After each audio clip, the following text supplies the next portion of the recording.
Assalamualaikum warahmatullahi wabarakatuh. Alhamdulillah nahmaduhu wa nasta'inuhu wa nastaghfiruh wa na'udzu billahi min syururi anfusina min sayyiati a'malina. May yahdihillahu fala mudilla lahu wa may yudlil fala hadiya lahu. Asyhadu an la ilaha illallah wahdahu la syarika lahu wa asyhadu anna Muhammadan abduhu wa rasuluh. Allahumma salli ala Muhammad wa ala ali Muhammad kama sallaita ala Ibrahim wa ala ali Ibrahim innaka Hamidum Majid. Allahumma barik ala Muhammad wa ala ali Muhammad kama barakta ala Ibrahim wa ala ali Ibrahim innaka Hamidum Majid. Ya ayyuhalladzina amanu taqullaha haqqa tuqatih wa la tamutunna illa wa antum muslimun. Amma ba'du. Fa inna asdaqal hadits kitabullah wa khairal hadi hadi Muhammadin sallallahu alaihi wasallam wa syarrul umur muhdatsatuha wa kullu muhdatsatin bid'ah wa kullu bid'atin dhalalah wa kullu dhalalatin finnar. Sampai halaman berapa Bu? 504. Itu yang baru datang boleh ada kitabnya di belakang tuh. Ada nggak kitabnya? Habis.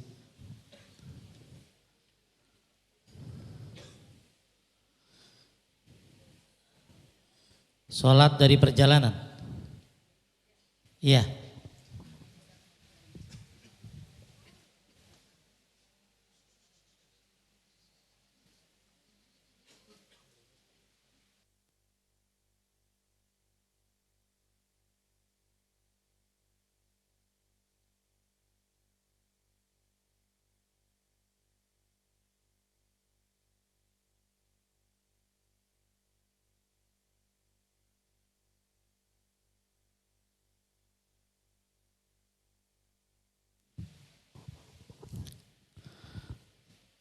Kita sedang membahas tentang beberapa sholat yang dikerjakan karena suatu sebab. Kita sudah bahas yang pertama sholat tahiyatul masjid.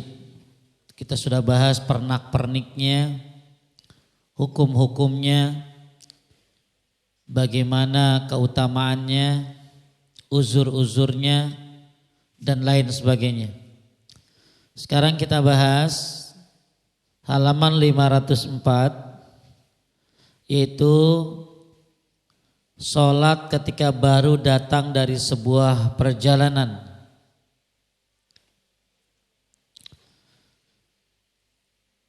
Yang dikerjakan di masjid. Pada saat datang dari suatu perjalanan, hendaklah seorang muslim mengerjakan sholat 2 rakaat di masjid sebelum pulang ke rumahnya. Jadi ini menurut saya termasuk sunnah mahjurah, sunnah yang jarang diamalkan, sunnah di mana orang lebih suka sholat sebelum safar daripada sholat setelah pulang dari safar. Kalau sholat sebelum berangkat safar ada ikhtilaf ulama.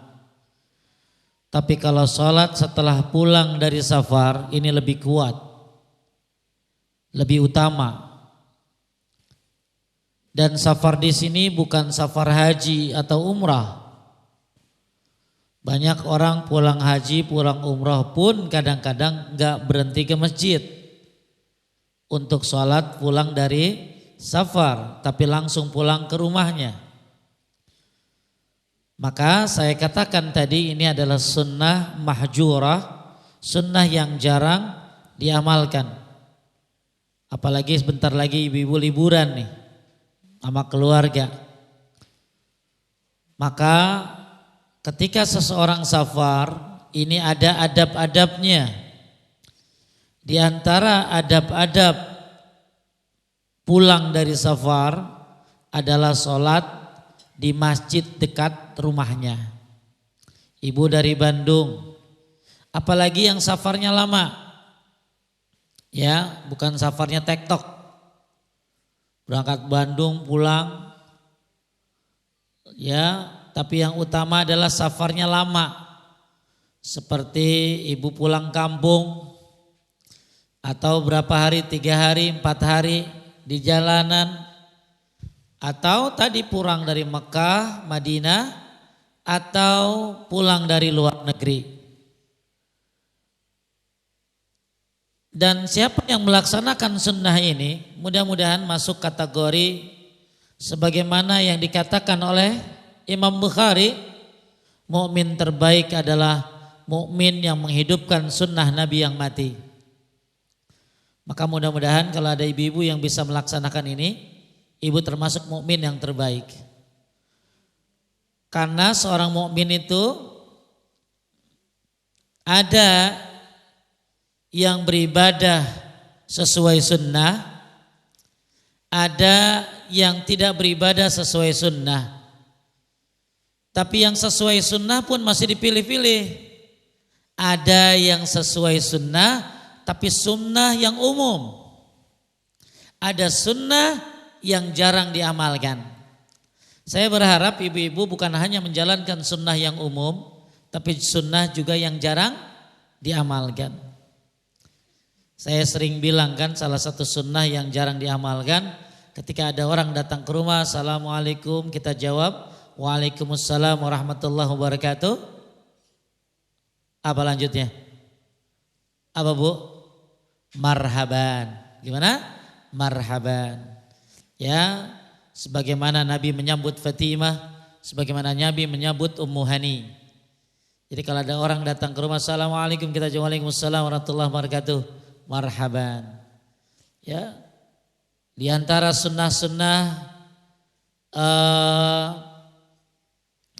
di antaranya sunnah-sunnah yang mahjurah ini banyak sekali. Di antaranya apa? Salat qobliyah asar 4 rakaat, rahimallah rajulan yusalli qabla al-asyiar arba'an. Kemudian sampai-sampai ada seorang bahkan ini menurut ini adalah ibu-ibu ya. Jadi ada seorang ibu-ibu tapi bukan dari Indonesia, ya, dari negara Saudi. Beliau bikin buku tentang sunnah-sunnah yang jarang diamalkan, ya. Di antaranya rakaat ketiga dan keempat sekali-kali baca surat. Kan kebanyakan kita rakaat keberapa baca surat? 1 dan kedua. Padahal sekali-kali boleh baca di rakaat ketiga dan keempat. Kemudian ya bagus kalau seseorang bertanya kepada saudaranya, ahmadullah ilaik. Jadi gini, bagaimana kabarmu? Maka kita jawab apa? Ahmadullah ilaik. Jadi kalau dibu lihat sunnah-sunnah itu yang jarang diamalkan tuh banyak sekali. Ya. Oleh karena itu kita pada hari ini akan belajar sunnah-sunnah yang jarang diamalkan, yaitu pulang dari perjalanan. Ustadz, sebelum kita beralih kepada masalah, sebelum kita bahas tentang sunnah pulang dari perjalanan, apa ada sunnah-sunnah sebelum safar? Kita akan bahas ringkasnya aja ya. Ibu-ibu bisa catat secara ringkas. Adab-adab safar. Yang pertama, istikharah sebelum safar.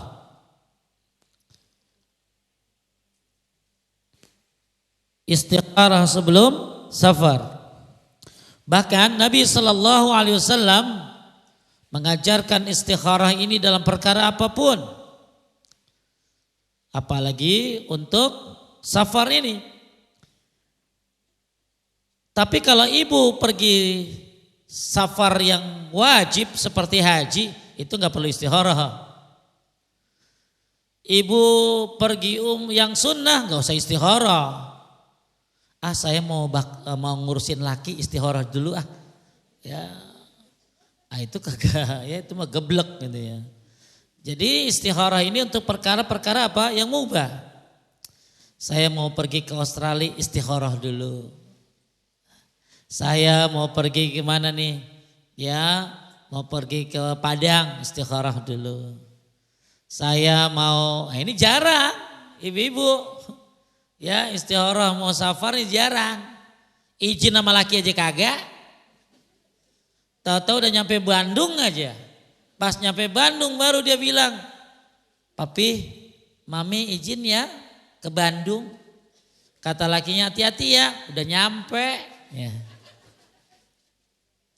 Jadi istikharah sangat dianjurkan ketika seseorang akan berangkat apa tadi? Safar. Wallahu alam, apa yang terjadi kan gak ada yang tahu. Ya, bisa jadi ada keburukan, maka minta pertolongan kepada Allah Subhanahu wa taala dengan melakukan istikharah. Banyak sekarang ibu-ibu yang nyekolahin anak ke luar negeri, apalagi ke negeri-negeri kafir. Ya, tapi tidak melakukan apa? Istikharah. Apalagi dia perempuan. La haula wala quwata illa billah. Ya. Taib yang kedua adalah musyawarah sebelum safar.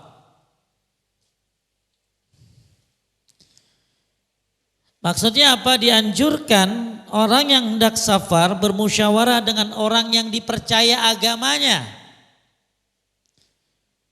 Kayak ada orang ya mau safar umroh haji, apalagi ini penting untuk konsultasi sama orang yang ngerti tata cara umroh dan haji sesuai sunnah.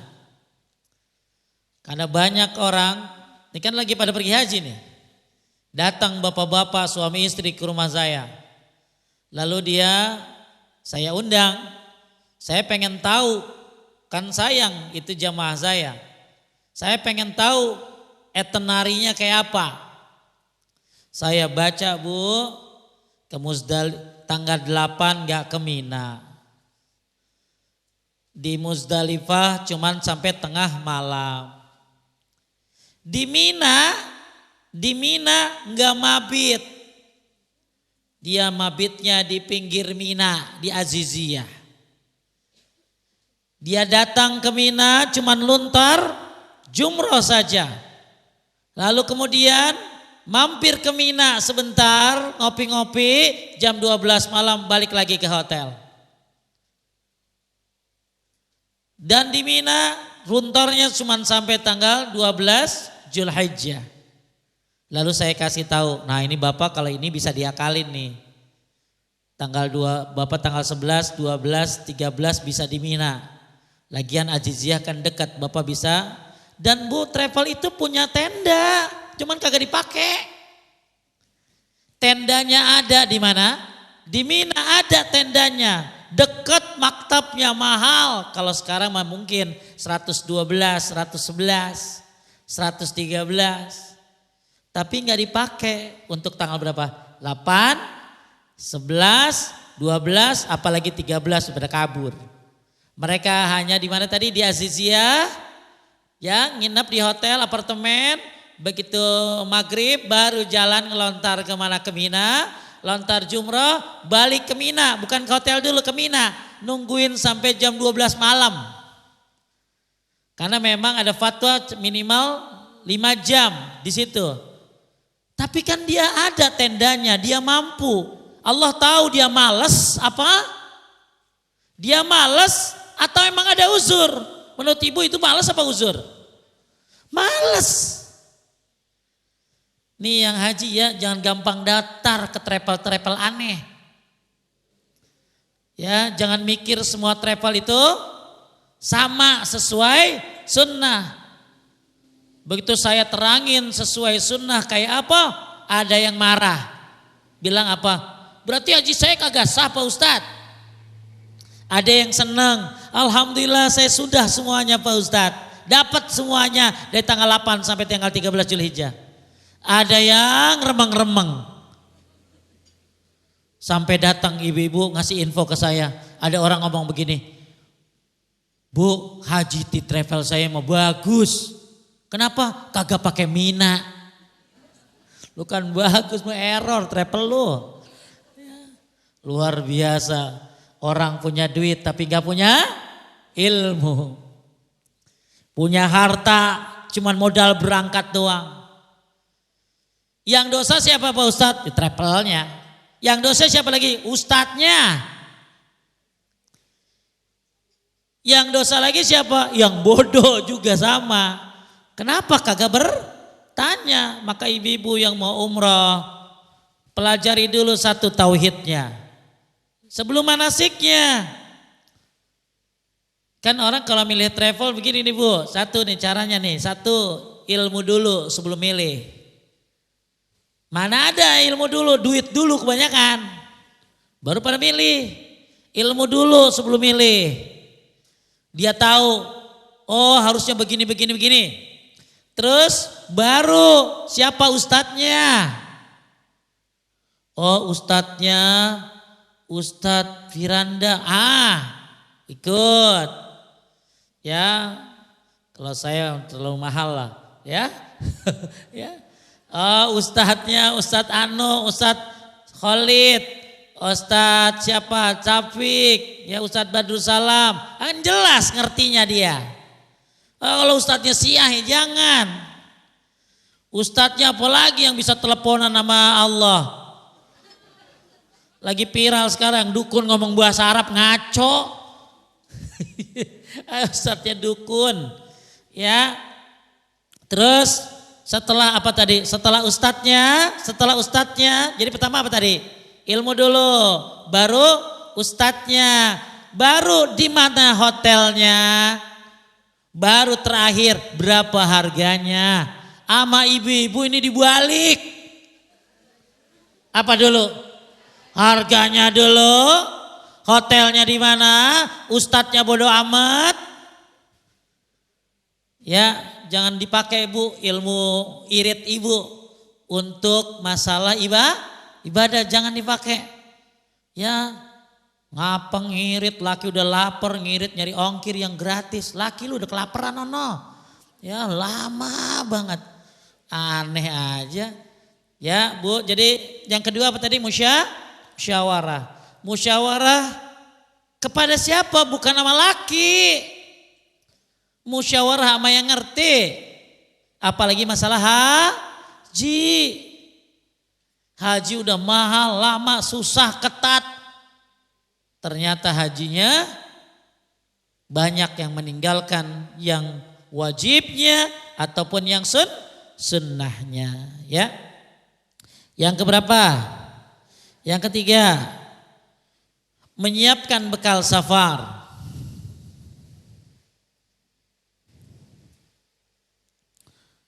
Menyiapkan bekal safar, nggak boleh orang safar kayak orang mana itu kagak bawa bekal Pak, tawakal Allah. Paspornya kagak bawa, ya kagak bawa bekal, lainnya di sana nyusahin orang minta-minta, bawa bekal, jangan kayak orang sufi, ya sumpah pikiran, dia berangkat safar mengandalkan tawakal kepada Allah, padahal ya kita disunnahkan untuk membawa apa tadi? Bekal. Yang keberapa? Yang keempat, membawa teman dalam safar. Bawa teman dalam safar itu. Maksudnya apa fungsi teman? Ngingetin. Ya sedekat-dekat teman ya suami anak. Ya. Kemudian yang keberapa? 5, memilih ketua rombongan. Memilih ketua rombongan. Harus ada yang namanya amir. Amir siapa? Amir safar. Ya, kalau jumlahnya safarnya berapa? 3 orang. Harus ada amir safar dan ibu harus tunduk pada perintahnya selama dalam ketaatan. Kemudian yang keenam, menitipkan keluarga harta kepada Allah Subhanahu wa taala. Makanya ada doanya, kalau orang mau safar tuh doanya tanya jawab. Yang safar baca doa, yang ditinggalin baca doa. Coba ikutin saya. Ini yang mau safar. Astaudiukumullah allati la tadi'u wada'i'u. Itu buat ibu yang mau pergi sama anak yang ditinggalin. Aku titipkan dirimu kepada Allah yang tidak akan menyiakan titipannya. Nah yang ditinggalin baca doa. Apa? Astaudikumullah alladzi astaudikumullah dinak wa amanatak wa khatim amalik. Aku titipkan juga kamu kepada Allah, agamamu, amanatmu, dan akhir daripada amalmu. Itu buat yang mana? Yang ditinggalin. Ada yang hafal? Jarang ada orang hafal doa berangkat safar. Jadi ibu kalau mau berangkat safar ada doa tanya jawab. Makanya ibu kopiin dulu tuh. Biar ibu berangkat, anak nanti jawab. Ibu kan cuma gini, hati-hati ya. Ya udah dah. Mau ikan ngasih makan, burung jangan lupa. Ya lampu matiin. Enggak, apalagi bu. Jadi astaudikumullah alladzi la tadi'u wada'i'u dijawab astaudikumullah dinak wa amanatak wa khawatim amalik. Itu doa. Jadi apa tadi yang keberapa tadi? 6. Menitipkan keluarga dan harta kepada Allah Subhanahu wa taala. Yang ketujuh, disunnahkan berangkat hari Kamis. Nabi sallallahu alaihi wasallam perang apa Tabuk dan Nabi berangkat hari Kamis dan Nabi menyukai safar pada hari Kamis. Dan berangkat safar lagi paling bagus pagi-pagi. Hari Kamis pagi. Kenapa? Allahumma barik li ummati fi bukuriha. Ya Allah berkahi umatku pada waktu pagi hari. Disunnahkan juga boleh malam gak apa-apa. Ya, cuman kalau ibu umrah bagus yang nyarinya hari Kamis. Kenapa Pak? Karena nanti kan nyampe sore atau malam Jumat. Nah besoknya sholat Jumat, Sabtunya sunnah ke Kuba. Jadi kalau ke Kuba sunnahnya hari apa? Sabtu. Jadi pas tuh dapat Kamis, safarnya dapat Sabtu ke Kuba gitu. Dapat Jumat juga di Madinah. Terus yang kemudian yang keberapa? 8. Ini yang banyak orang tahu, takbir kalau lagi jalan naik, kemudian apalagi tasbih kalau jalan nurun. Ini kalau lagi dalam perjalanan. Tapi kalau ibu udah nyampe hotel, naik lift, yang gak usah naik Allahu Akbar, Allah enggak. Itu kan udah nyampe. Kalau turun ya subhanallah enggak. Jadi naik di sini kalau lagi dalam perjalanan. Ya, ini banyak orang tahu tuh. Kemudian termasuk juga yang keberapa sekarang? 9. Berjalan pada malam hari, ini juga termasuk sunnah. Yang ke-10, memperbanyak doa ketika safar. Antum pasti tahu, di antara doa yang mustajab apa? Orang tua pada anaknya, orang dizolimi, orang puasa sampai buka, termasuk musafir. Tapi saya temukan dalam riwayat yang lain, termasuk pemimpin yang adil, doanya mustajab. Maka yang bagus ibu kalau berangkat haji umroh, apalagi haji, gak usah ngadain walimatus safar. Kenapa? Karena ibu lebih berhak mendoakan mereka yang ditinggalkan daripada mereka mendoakan ibu. Jadi kalau lagi safar tuh banyakin doa. Ya, kenapa? Karena doanya mustajab. Ya, nih ibu katanya nanti Juli ya mau liburan ya. Harus tahu adabnya. Ya, gimana caranya adab syar'i. Dan safar juga bukan ada safar yang wajib. Apa contohnya safar wajib? Haji. Terus apalagi menjenguk orang tua di kampung, ya kan butuh diurus. Ada safar yang bersifat sunnah. Apa safar yang bersifat sunnah? Ya umrah, ya atau untuk silaturahim, bertemu paman, keluarga. Ada safar yang bersifat apa? Makruh. Dia ke negeri-negeri yang akhirnya berlama-lama di situ, ya, nggak ada tujuan. Yang ada lagi safar yang bersifat mubah, dagang. Ibu safar dagang, maksudnya bapak bisnis, pergi ke Cina, bawa barang apa, jual di Indonesia. Itu namanya safar apa? Mubah, bisnis.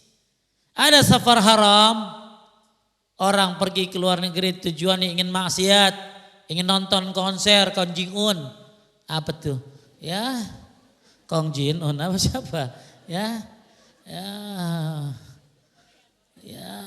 Ada orang safar apa tadi haram, pengen melihat kemaksiatan dan lain sebagainya. Ini bagian safar banyak sekali. Ada yang apa tadi? Wajib, ada yang sunnah, ada yang mubah, ada yang makruh, ada yang haram. Kemudian yang ke-10, udah. 11 tadi memperbanyak apa?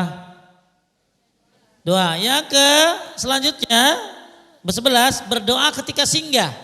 Ibu transit di mana? Di Singapura. Ibu mas transit di mana? Di Dubai. Ibu transit di Qatar. Karena naik Qatar Airways, naik Emirates, transit di Dubai, naik apa lagi Bu? Ya naik Sri Lanka, ya naik apalah. Maka ketika ibu transit jangan lupa baca doa. A'udzu bikalimatillahi tammati min. Orang taunya itu zikir pagi sore doang, ya kan? Padahal itu termasuk zikir ketika apa tadi? Transit atau ketika singgah atau ketika sampai Madinah. Jadi sampai Madinah, a'udzu bikalimatillahi tammati min syarri ma khalaq. Sampai Jeddah, a'udzu bikalimatillahi tammati min syarri ma khalaq. Sampai di mana tujuan atau transit baca doa itu. Nah, ini salah enggak pada baca, ini udah di Dubai mah. Orang hilaf kalau udah di Dubai mah. Ya duit kagak ada, ya tapi senang lihat-lihat aja. Lanjut nomor berapa? 12, segera pulang menemui keluarga setelah selesai urusannya. Segera pulang menemui keluarga setelah selesai urusannya. Jadi jangan berlama-lama di tempat safar. Karena safar adalah qit'atun minal azab. Bagian daripada azab, capek dan lain sebagainya. Ya. Kemudian yang keberapa? 13. Ya. Yang kita bahas ini apa? Sholat ketika pulang dari safar di masjid terdekat.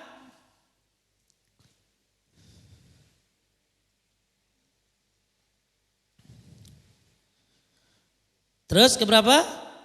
14. Kalau safarnya lama, bapak-bapak safarnya lama nih ya. Jangan datangi keluarga malam hari. Misalnya suami pergi sebulan, seminggu, jangan datang ke rumah malam hari. Jadi gimana Pak Ustadz pagi? Bukan, tanpa pemberitahuan. Jadi kasih tahu istrinya yang OTW. Biar istrinya siap-siap. Siap-siap dandan, siap rapi-rapi. Nah kalau malam-malam jam 12 datang. Istrinya kaget datang, jigong bau.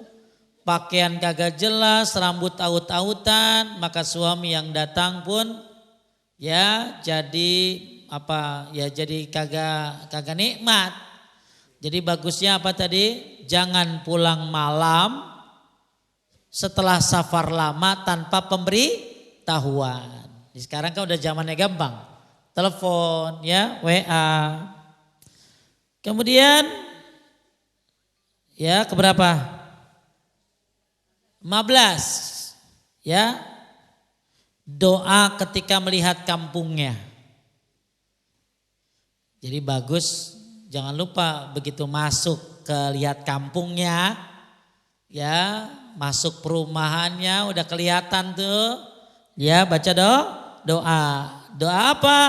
Ya doanya doa safar, tapi dirubah belakangnya, aibun, taibun, lirabbina, hamidun. Kagak pada hafal pasti, ya safar boy, kayak kagak ngerti adabnya. Ini sunnah mahjura, sunnah yang jarang diamalkan.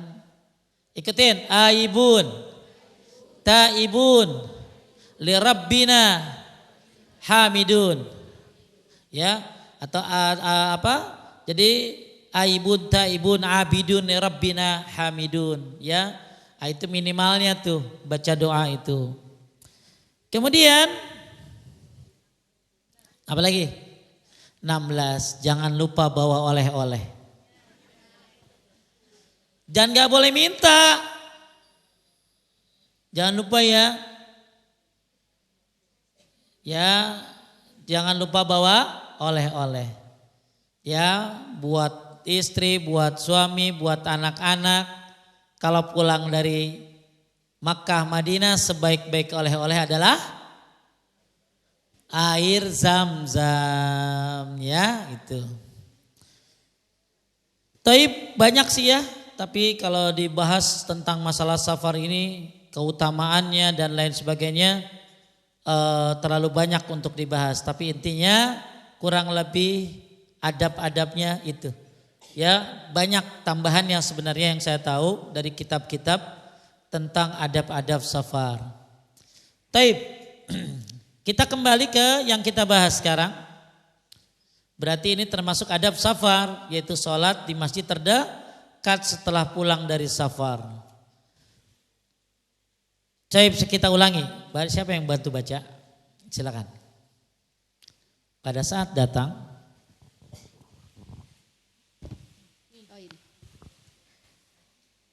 Pada saat datang dari suatu perjalanan, hendaklah seorang muslim mengerjakan sholat 2 rakaat di masjid sebelum pulang ke rumahnya. Hal tersebut didasarkan pada hadis Jabir radhiyallahu anhu. Dia bercerita, Rasulullah SAW pernah membeli seekor unta dariku. Ketika tiba di Madinah, beliau menyuruhku untuk mendatangi masjid untuk mengerjakan sholat 2 rakaat. Dari Ka'ab bin Malik radhiyallahu anhu, Rasulullah SAW tidak datang dari bepergian melainkan pada siang hari waktu duha. Jika datang, beliau mengawali kedatangannya di masjid lalu mengerjakan sholat 2 rakaat kemudian duduk di dalamnya. Ini bukan tahiyatul masjid. Ini sholat pulang dari safar. Ya, dan Anda bisa gabungkan dengan tahiyatul masjid. Tapi enggak usah, kan tahiyatul masjid kemarin udah dibahas. Tidak harus meniatkan secara khusus. Anda sholat duha berarti sudah tahiyatul masjid. Anda qobliyah sudah tahiyatul masjid. Tidak harus diniatkan tahiyatul masjid. Ya, nah datang masuk masjid sholat sunnah 2 rakaat berarti itu sudah termasuk tahiyatul masjid. Jadi Nabi SAW pernah membeli seekor unta dariku ketika tiba di Madinah. Beliau menyuruhku untuk mendatangi masjid untuk mengerjakan sholat 2 rakaat. Coba sekarang misalnya ya, datang tamu ke Paisan. Dari mana? Iya. Ya, sedangkan dia baru dari luar kota. Ya, maka Paisan boleh begini. Udah sholat belum di masjid? Ya sholat dulu di masjid karena dia orang sini gitu loh. Ya, jadi kebanyakan kita ya kagak pada berani begitu mah. Ya, kagak ada yang datang ke misalnya siapa tetangganya Pak Ihsan. Ya, Ihsan lah pulang dari safar ya, udah sholat belum? Sholat sono gitu, nggak ada. Ya, padahal ini masya Allah ya Rasulullah SAW ini menyuruh umatnya bukan hanya konsisten dalam yang wajib tapi konsisten dalam yang sunnah. Bahkan para sahabat mengerjakan yang sunnah itu udah kayak yang wajib dari segi amalan, bukan dari segi hukum. Luar biasanya mereka melakukan amal-amal sunnah sampai yang sekecil apapun dilakukan oleh para sahabat. Bahkan Abu Bakar mengatakan, aku takut meninggalkan sunnah Rasul walaupun sedikit, walaupun kecil, karena aku takut celaka. Falyahzaril ladzina yukhalifuna an amri an tusibahum fitnah wa tusibahum azabun alim. Kemudian tadi yang kedua, Rasulullah SAW jika datang siang hari, kan tadi boleh malam, kalau apa tadi? Malam boleh ada, asal ada pemberitahuan. Nabi datang waktu duha, datang kemana? Ke masjid, lalu sholat 2 rakaat dan duduk di dalamnya. Apalagi yang orangnya memang orang dikenal, RW, lurah, ya, bagusnya jangan dulu pulang ke rumah, di masjid sholat, nungguin masyarakat datang. Ya, atau kalau memang nggak bisa di masjid, habis sholat pulang ke rumah, tapi jangan masuk dulu ke dalam rumah, di teras.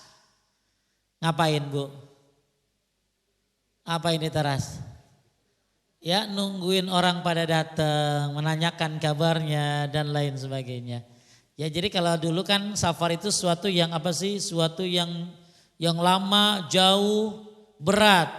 Sekarang ya tetap ada sunnahnya. Safar walaupun mudah sekarang, naik apa? Naik kereta, naik waswisus, apa sih? Naik kereta yang cepat, naik pesawat. Tapi sunnahnya tetap ada, cuman beda jarak tempuhnya saja lebih cepat. Jadi Nabi sholat duha, Nabi datang waktu duha, kemudian datang ke masjid lalu sholat 2 rakaat dan duduk di dalamnya. Lanjut, Imam Nawawi rahimahullah mengatakan, di dalam hadis-hadis tersebut terkandung pengertian disunahkannya sholat 2 rakaat bagi orang yang baru datang dari perjalanan. Sholat itu bukan sebagai penghormatan bagi masjid, tahiyatul masjid. Hadis-hadis di atas secara jelas menyinggung hal-hal yang telah saya sebutkan. Di dalamnya terkandung pengertian disunahkannya pulang dari perjalanan pada permulaan siang. Selain itu disunahkan juga bagi orang yang mempunyai kedudukan dan orang-orang yang banyak diburu oleh orang-orang ketika pulang dari perjalanan agar saat pertama kali dari kedatangannya itu duduk di dekat rumahnya, di tempat yang tampak dan mudah dijangkau oleh orang-orang yang mengunjunginya, baik di tempat itu masjid maupun yang lainnya. Ngerti Bu? Buat orang yang apa nih? Buat orang yang tadi populer, terkenal, orang yang bukan viral ya, viral kan bisa macam-macam.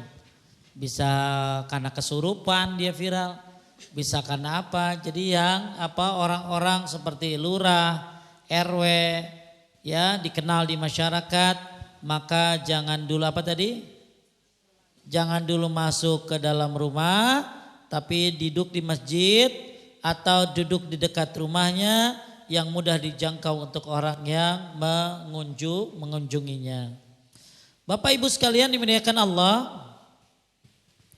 kenapa disebut safar? Ada yang tahu? Dalam bahasa Arab, ya, safar ini berarti artinya apa? Nampak. Kenapa begitu Pak? Karena orang safar kelihatan tabiatnya. Betul? Jadi safar secara bahasa apa tadi namanya? Nampak. Makanya jangan bilang gue mengerti nih dia orangnya kayak apa. Wah itu orang baik. Jangan pernah bilang orang itu baik sebelum kamu pernah safar bersamanya. Pak, Bu, hatta yang pergi haji kelihatan apa? Gimana tabiatnya? Sampai tuh ya orang kalau pergi haji mah kelihatan banget dah tabiatnya. Yang kelihatannya ibu-ibu kalem banget di sini. Begitu di Mina kelihatan kayak apa? Ya dikit-dikit sama sebelahnya sambil nungguin kamar mandi. Di travel kamu berapa? Lagi duduk di Masjid Nabawi nungguin sholat Isya, di travel Mbak berapa? Murah banget ya, padahal tiket kita sama. Nyesel dia. Hati-hati ya, suka bandingin harga kalau pergi haji, pergi umroh. Padahal kan pasti diganti. Kalau diganti ngapain dia ngomong-ngomongin? Termasuk kurban nanti Bu. Dikurbankan pada nih nanti bapak-bapak. Jangan suka ngomongin harganya. Kalau udah dibeli. Kenapa di tempat sono mahal amat gue ngambil 6 juta. Ya nyesel gue kenapa. Ini gak boleh. Karena apa yang sudah Anda berikan. Ya berarti itu kan tanda gak ikhlas satu. Maka safar apa artinya secara bahasa? Artinya apa tadi? Nampak. Kenapa? Karena seseorang akan menampakkan kata Shadaqah bin Muhammad, beliau mengatakan safar merupakan timbangan seseorang. Disebut safar karena dia menampakkan akhlak seseorang. Disebut safar karena dia apa tadi? Menampakkan akhlak seseorang. Taib. Kemudian ada beberapa hal yang terkait tadi, ada safar apa tadi? Wajib. Seperti safar wajib ini apa tadi? Haji. Termasuk safar jihad. Termasuk menuntut ilmu. Mengunjungi orang tua.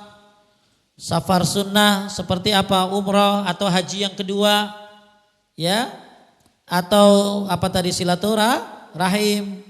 Ada safar yang mubah seperti yang rekreasi tapi yang boleh. Tapi biasain hindari rekreasi ke tempat-tempat yang dilarang. Kemudian ada lagi safar yang apa tadi? Makruh ya. Safar ya tidak apa pokoknya enggak penting, enggak perlu ya. Kemudian safar yang haram. Apa Pak Ustadz? Coba sekarang dampak positif dari safar. Nah ini ibu-ibu orang bilang healing. Apa? Jadi safar itu ada dampak positifnya. Catat. Dampak positif dari apa? Safar. 1, menghilangkan kesumpekan. Makanya ibu-ibu kalau sumpek ngapain? Safar. Maka ada orang bikin video, istrinya laporan sama dokter, ya, tuh saya begini. Lalu dia laporan sama istrinya, sama suaminya, yang katanya aku suruh jalan-jalan, rekreasi. Kenapa? Sumpek di rumah terus, capek ngurusin anak, capek ngurusin kucing, ya. Capek ngurusin ini dan itu, aku disuruh jalan-jalan. Ya udah kalau begitu kita kemana yang? Cari dokter yang lain. Jadi sebenarnya safar itu salah satunya fungsinya adalah apa tadi? Menghilangkan kesumpekan, bahkan itu obat futur. Tahu futur? Apa futur? Orang yang malas setelah semangat. Tapi obat futur itu ada 20. Nomor 20 itu tadi apa? Safar, orang bilang jalan-jalan. Ya, jadi kalau ibu-ibu, tapi ibu futur tiap hari. Itu mah Bu ya, nyakit. Ya, taib. Ya, coba Bu Nana tuh fresh dia bisa safar. Wah ya, bukan fresh Pak Ustadz, sakit ya, ngurusin cucu ya. Yang kedua, apa tadi kita lagi bahas? Dampak positif dari safar. Yang kedua, mengais rizki, betul? Kadang-kadang pulang dari safar muncul ide-ide. Oh di sini begini ya dagangnya ya. Oh bisa begini ya makanya ya ada seorang datang kepada Ma'ruf al-Karki. Wahai Abu Mahfuz, apakah saya mesti bergerak untuk mencari rezeki atau duduk saja? Saya ini harus gerak nyari duit apa duduk aja? Beliau menjawab, geraklah karena itu lebih baik bagimu. Maka orang tadi berkata, orang seperti Anda mengatakan seperti ini. Beliau menjawab, bukan saya yang mengatakannya tetapi Allah yang memerintahkannya. Maka dipakailah surat Maryam ayat 25 ya. Jadi safar ini salah satunya tujuannya apa Bu? Mengais rezeki. Kan banyak orang yang safar kemana? Ya coba, orang Quraisy kemana safarnya? Rihlatasyita'i wassaif.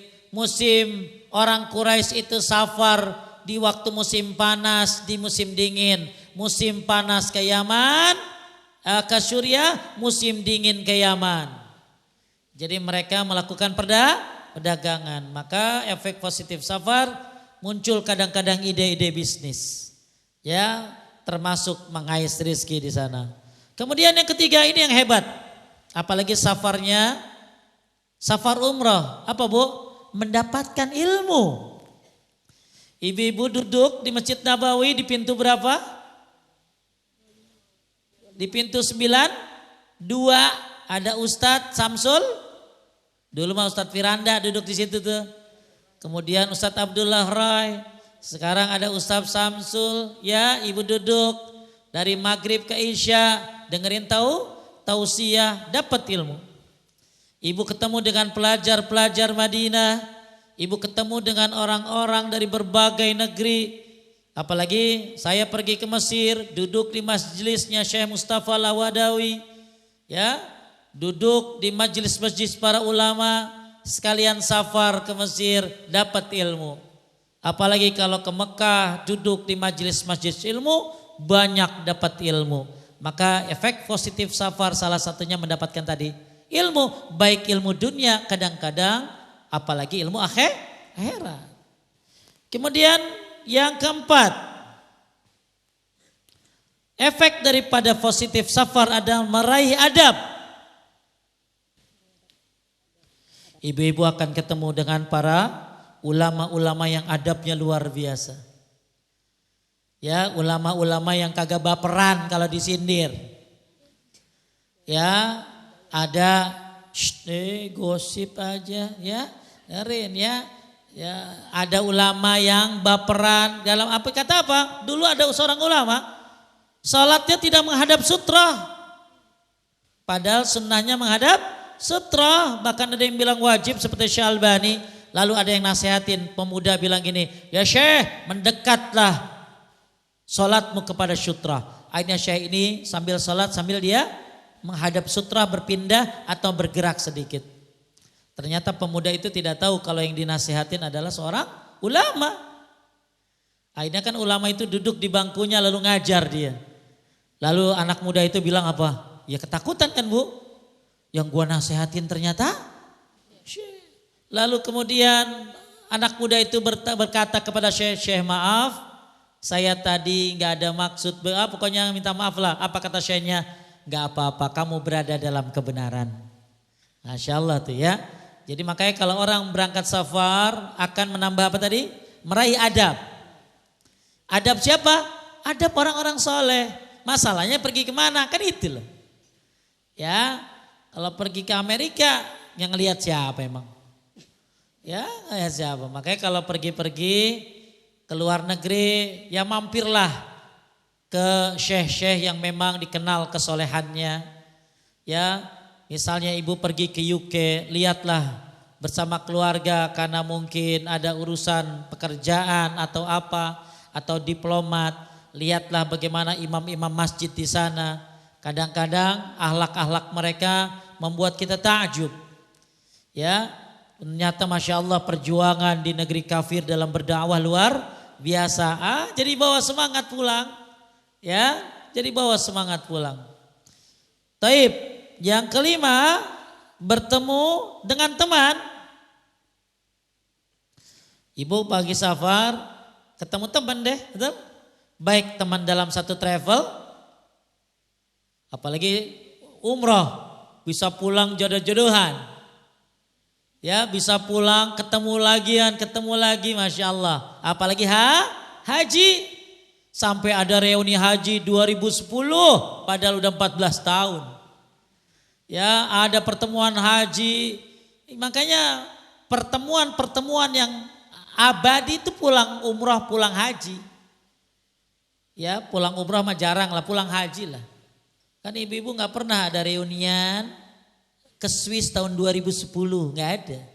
Ya, itu kebanyakan hanya kesenangan belaka yang akhirnya hilang sebentar. Kemudian yang keenam, menambah iman. Efek positif safar adalah menambah iman.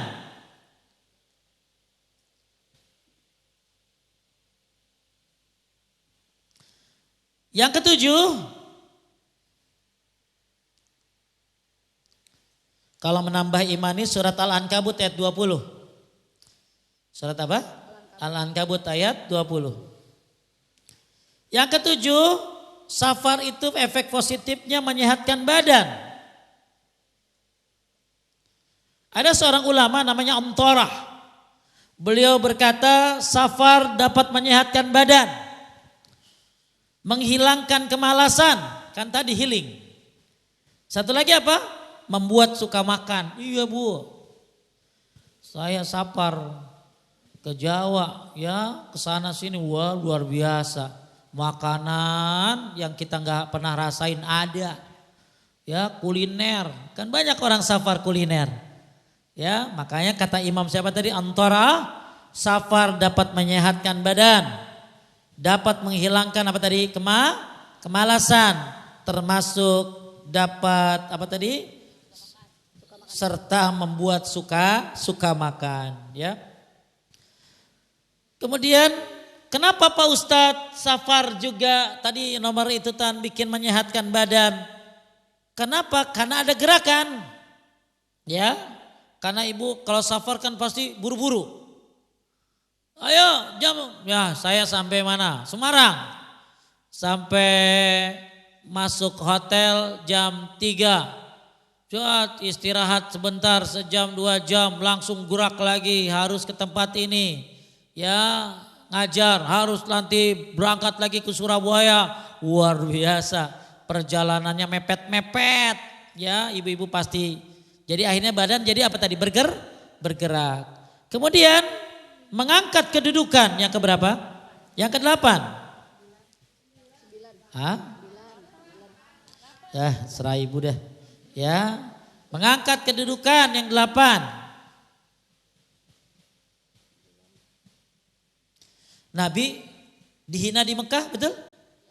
Begitu datang ke Madinah, dimuliakan. Nah, ini dalil mengangkat kedudukan. Ibu-ibu, bapak-bapak di kampung orang biasa. Begitu hijrah ke Jakarta, usaha semangat. Masya Allah, akhirnya dapat kerjaan, dapat kedudukan. Padahal di kampung orang biasa saja. Makanya nggak sedikit orang di kampungnya dihinakan, tapi di tempat orang lain dimuliakan. Maka disuruh kita untuk apa tadi? Safar, apalagi safar di sini tujuannya hijrah untuk mengangkat apa tadi? Kedudukan. Sebagaimana Nabi sallallahu alaihi wasallam berangkat kemana? Ke Madinah. Kemudian yang ke-9, efek positif safar adalah menuai pahala. Ada yang tahu kenapa pahala?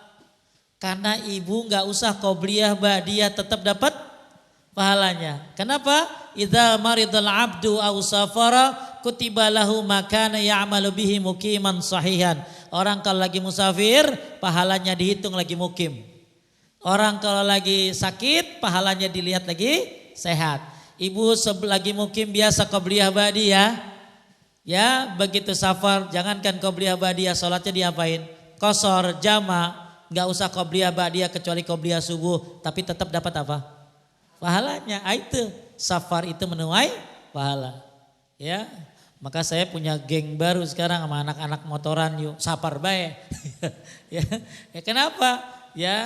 Ya minimal safar ya istilahnya safar bikin konten, safar apa sama anak-anak muda. Ya, diantaranya safar tuh efek positifnya menuai pahala. Dia mendapat apa Bu? Ngambil keringanan. Kita pernah bahas loh bab tentang orang yang mengambil keringanan. Apa keutamaannya? Senangnya Allah, sebagaimana senangnya Anda meninggalkan kemaksiatan, senangnya Allah orang mengambil kemudahan yang disyariatkan, senangnya Allah seperti orang yang menjalankan kewajiban. Maka ibu-ibu kalau safar gak usah qobliyah dan ba'diyah kecuali apa? Qobliyah apa? Subuh, ya. Kemudian yang ke-10, efek positif safar adalah terkabulnya doa.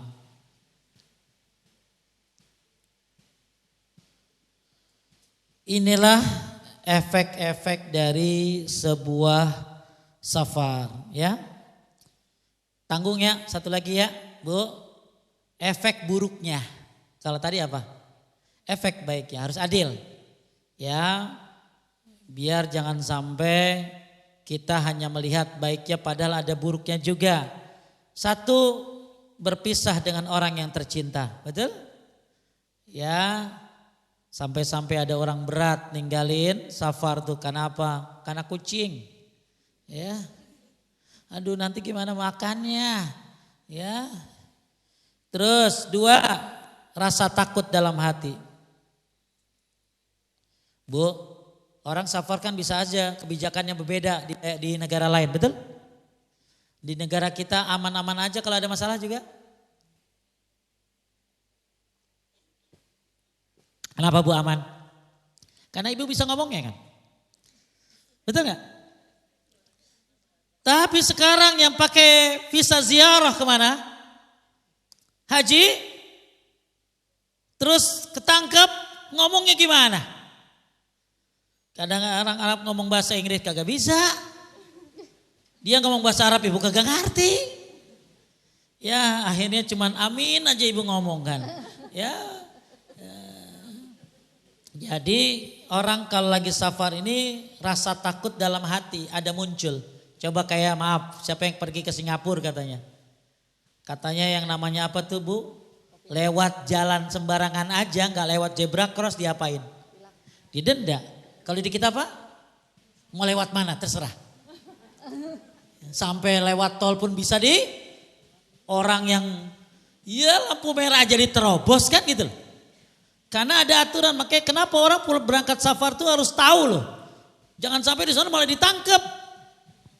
Saya punya teman namanya Bunaya. Dia masuk penjara di Arab. Kenapa?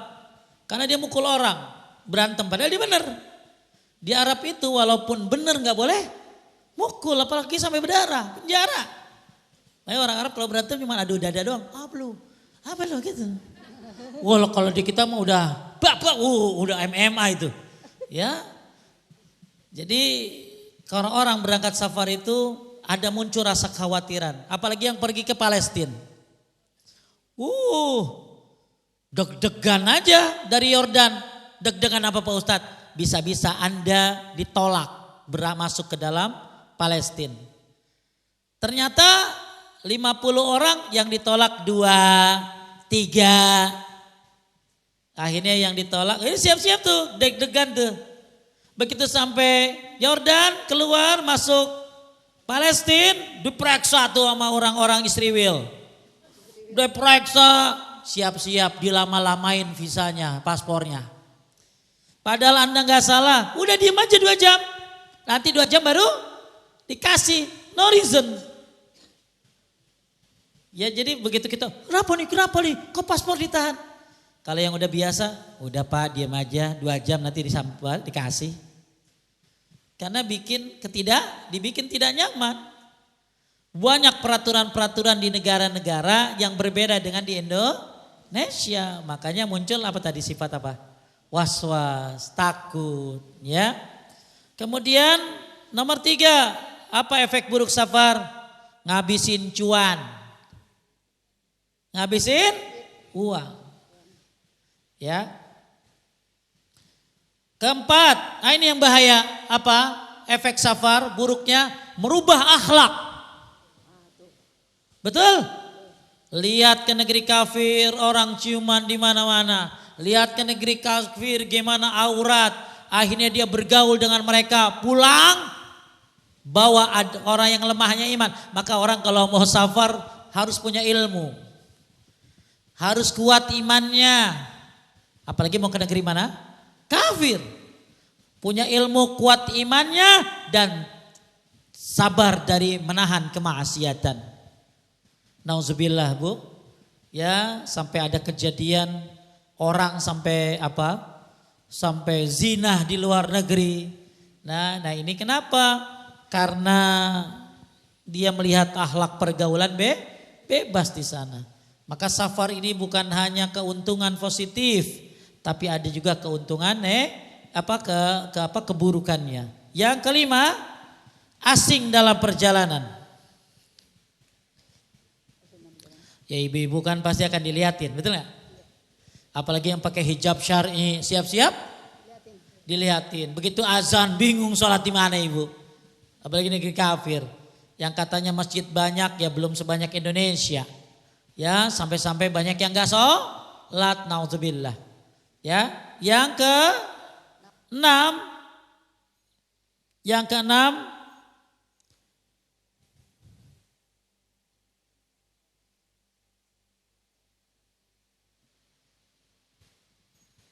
kalau disebutkan di sini bahasanya gini Bu, bingung dalam menyikapi sesuatu. Kenapa maksudnya? Kadang-kadang kita nggak tahu nih orang baik atau jahat. Ya, kita bingung menyikapi seseorang. Datang deketin kita, ya kalau di Indonesia Masya Allah mungkin ya, masih bisa kelihatan, ngomongnya udah kelihatan. Maka kalau yang terakhir ini efek positif dari safar adalah kita bingung menyikapi seseorang. Ini orang mau nipu atau mau berbuat baik. Maka penting ya, apa tadi? Kembali lagi ke nomor 1 apa? Istikharah sebelum safar. Ya, musyawarah dengan ahli-ahlinya. Saya waktu mau ke luar negeri ya diskusi dulu pakai Zoom tuh. Nanti Pak Ustadz hati-hati ya kalau di sini ya. Ustadz kalau mau ceramah nanti di sini ini ya, jangan bicara ini ya. Waduh, deg-degan juga itu kadang-kadang. Ya takut salah ngomong. Ya kayak di Malaysia kan nggak boleh ngomong membutuhkan. Kenapa? Apa arti membutuhkan? Membutuhkan itu artinya kotor. Ya makanya kan kita biasa ngomong membutuhkan tuh. Sebagaimana kita membutuhkan Allah Subhanahu wa taala, mereka ketawa. Ternyata membutuhkan itu artinya sesuatu yang kotor gitu loh. Ya, nah itu kan ada apa sih? Ada adab-adabnya. Makanya saya kalau mau ngajar dulu di Malaysia dikasih tahu, Ustadz nggak boleh ngomong ini ya, nggak boleh ngomong. Ternyata di bahasa kita mah mudah, ternyata di sana berbeda keadaannya. Nah, ini ya makanya bisa nambah ilmu dan lain. Jadi ada efek apa tadi? Positif, ada efek negatif. Paham Bu?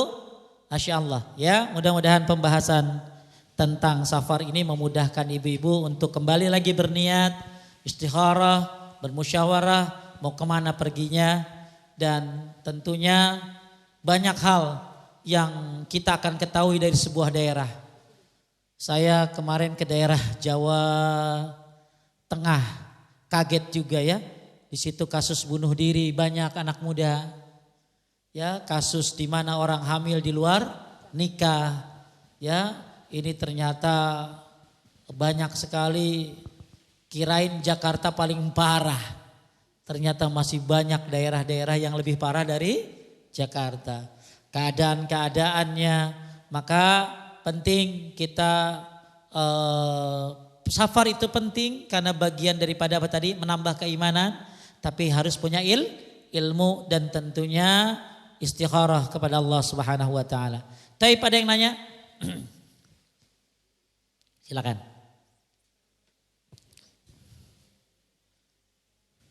Sholat pulang dari safar ini berapa rakaat? 2 ya, 2 rakaat. Niatnya apa? Ya pulang dari safar. Ya bukan tahiyatul masjid, bukan. Ya ini salah satu sunnah Nabi SAW. Lanjut Bu. Assalamualaikum Ustadz. Pertanyaannya seperti udah banyak tanya, kalau seorang perempuan misalkan dia single parent, tapi dia misalkan mau umroh gitu kan, tapi tidak ada mahramnya, itu gimana Ustadz? Bu, saya mau terangin juga, ibu bakalan ngelawan. Paling kesel nerangin safar tanpa mahram sama ibu-ibu. Dikasih tahu juga jalan baik. Iya. Ya kan udah pasti tahu safar itu harus pakai mahram. Mahram itu laki-laki yang sudah dewasa. Tapi ketika ibu safar tanpa mahram, umrah, haji, untuk haji yang pertama kali Imam Malik dan Imam Syafi'i membolehkan, asal pertama kali. Tapi ulama yang mazhab lainnya tetap melarang. Ya, jadi kalau haji pertama kali. Untuk yang wajib pertama kali, kalau dua harus pakai mahram. Kemudian kesimpulannya safar tanpa mahram pergi umrah ke pergi haji sah haji umrahnya, tapi dia berdosa. Ibu tahu enggak? Bu, enggak tahu kan? Ngerin. Saya tuh tim Ustadz kalau di travel itu suka mantau siapa perempuan yang berangkat sendiri, siapa laki-laki yang enggak bawa istrinya. Itu harus dipisahkan. Kenapa? Mereka dipantau. Kenapa? Mereka bertemu di meja makan. Kosong tempatnya Bu? Oh iya Pak, silakan. Ngobrol dia. Lama-lama ketemu di lift mau tawaf. Sendiri Ibu? Iya Pak. Bareng dia tawaf. Terus dalam hati bilang apa? Setan, apakah ini jodoh saya? Kenapa? Sampai ada orang yang akhirnya, maaf ya Bu, ya ini maaf, saya nggak akan ngomong tanpa pengalaman, bukan saya ngalamin, ya, ya curiga aja lu ya. Tapi saya tim Ustadz suka wanti-wanti, jadi kita tim Ustadz tuh suka hati-hati nih, Ustadz, antum deketin ini nih, jangan deket-deket sama si ibu ini, karena anak lihat dia ngomong mulu akrab banget. Padahal dia punya suami di sana, punya istri di Indonesia. Karena nggak sedikit yang namanya terjadi hal yang tidak diinginkan, naudzubillah. Ya, ada Pak Ustadz, ya saya nggak mungkin ceritain lah. Tapi ada kejadian seperti itu. Coba Ibu ketemu di tempat ibadah. Apalagi suami Ibu nggak baik sama Ibu atau sebaliknya. Pastikan pikirannya lain. Ini mah beda banget ya. Ketemunya juga di Makkah. Apakah kan gitu loh.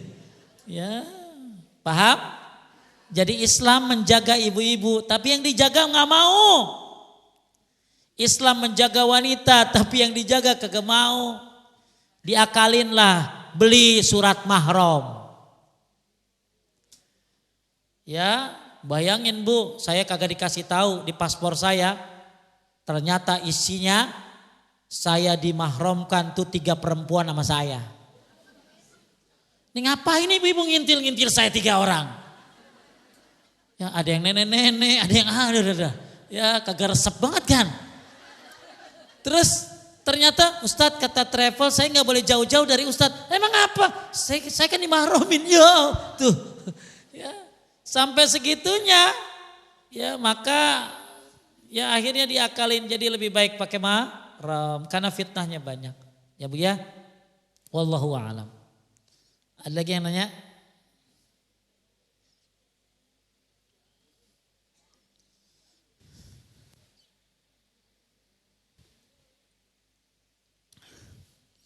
Siapa yang menanya? Enggak ada? Bapak-bapak enggak ada? Taib. Ada enggak ada? Tuh di belakang tuh. Di belakang.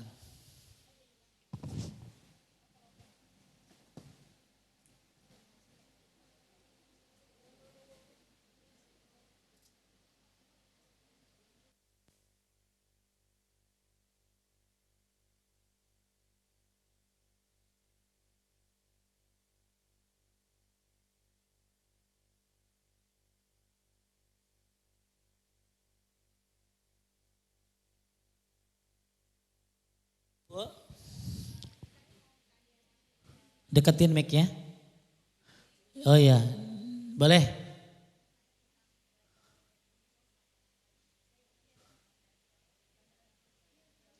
Saya paham. Jadi gini Ibu, perhatiin. Badal haji itu ada dalilnya.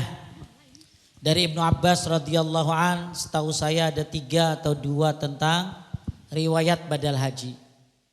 Kalau badal umrah kias dari badal haji. Sekarang yang pentingnya ibu harus perhatikan, Bu, dengerin. Satu, badal haji, badal umrah dulu deh. Badal umrah itu yang melaksanakannya bukan ibu dalam satu perjalanan, bukan. Ngerti?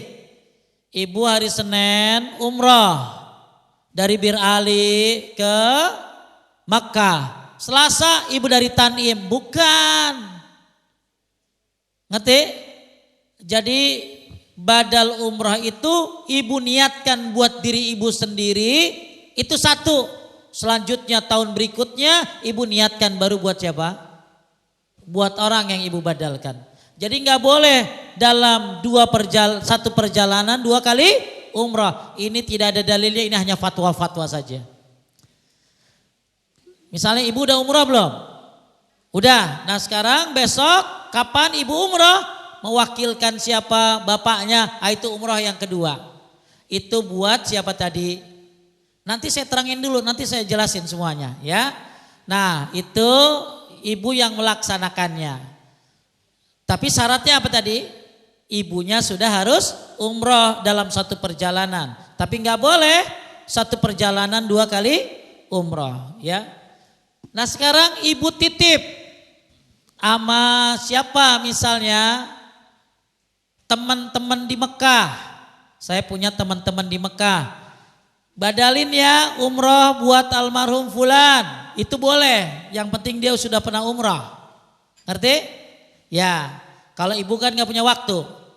Ya, mahal pula. Kalau sama mereka ya 2 juta, 2,5 mereka. Dan ibu niatin bantu mereka untuk ngapain? Nuntut ilmu. Kadang-kadang kitabnya mahal. Mereka hidup udah suami istri, harus keluar dari asrama, harus ngontrak. Ibu jangan mikirin kontrak di Arab, di Mekah sama kayak kontrak di Jagakarsa. Ya, waduh luar biasa, mahal. Padahal cuman petakan, 1 petak doang. Ya, udah sebulan 5 juta lebih. Nah ini makanya kalau mau badal lewat mereka boleh. Ya, itu. Haji juga sama, ibu sudah haji, tahun berikutnya baru haji badal.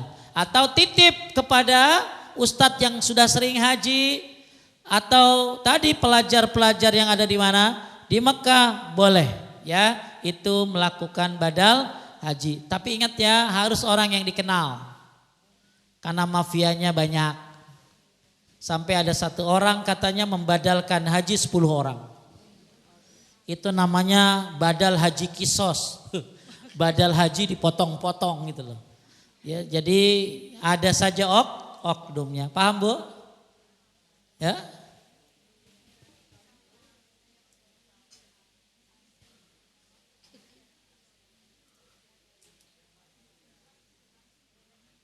Langsung. Berarti nanti umroh tahun berikutnya. Gak bisa dalam satu perjalanan, gak bisa. Ngerti gak?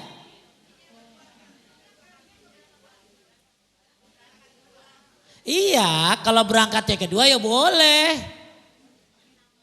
Boleh, misalnya bulan Januari ibu udah buat sendiri. Nanti bulan Desember ibu berangkat lagi. Ya, buat badal boleh. Atau titip siapa tadi? Pelajar di sana. Ya. Jadi boleh, yang penting ibu jangan selalu 1 kali perjalanan ibu lakukan 2, 3, 4 jangan ya. Ada lagi? Pertanyaan dari online dok itu Ustadz. Assalamualaikum, ada titipan pertanyaan, sahkah sholat seorang wanita jika dia sholat sendiri di rumahnya hanya memakai pakaian dalam saja di dalam mukenanya, tidak pakai baju seperti biasa? Boleh, asalkan tebel mukenanya. Kalau mukenanya bahannya tipis, transparan, Bu, malu kepada Allah lebih berhak daripada malu kepada manusia.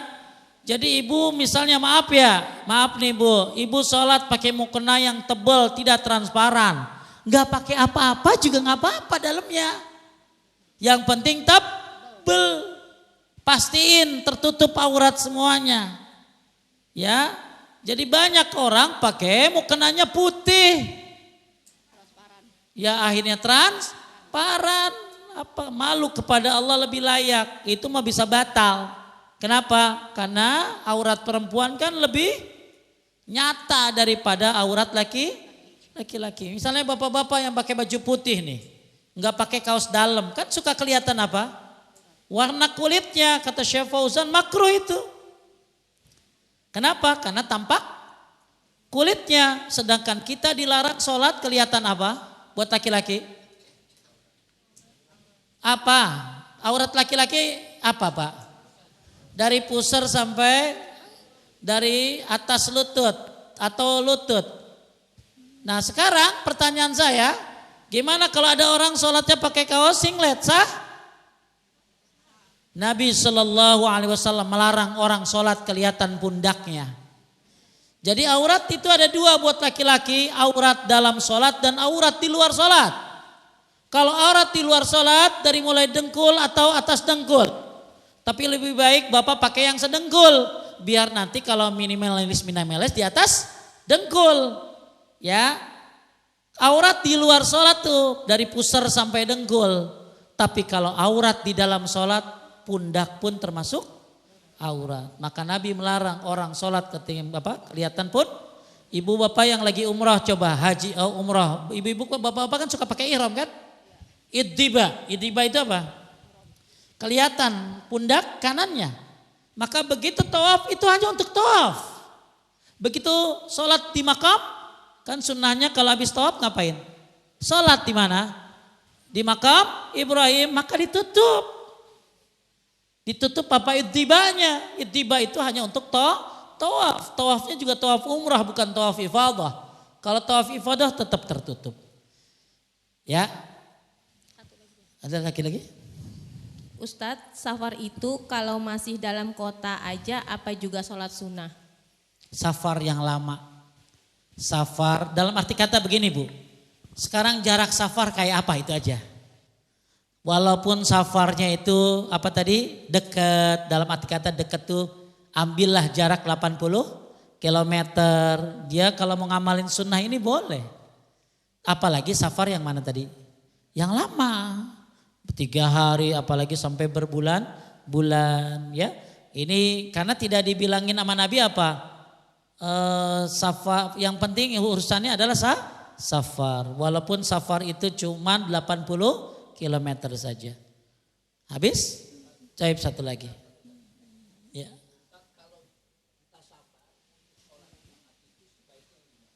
Kalau ada mudah lakukan sholat Jumat. Kalau tidak, susah, sulit dan memang gak mau, gak apa-apa ambil rukhsah. Karena dalam safar ada 4 yang gak usah sholat Jumat. 1, orang sakit. Yang sakitnya memberatkan. 2, anak kecil. Yang belum. 3, wanita. 4, musafir.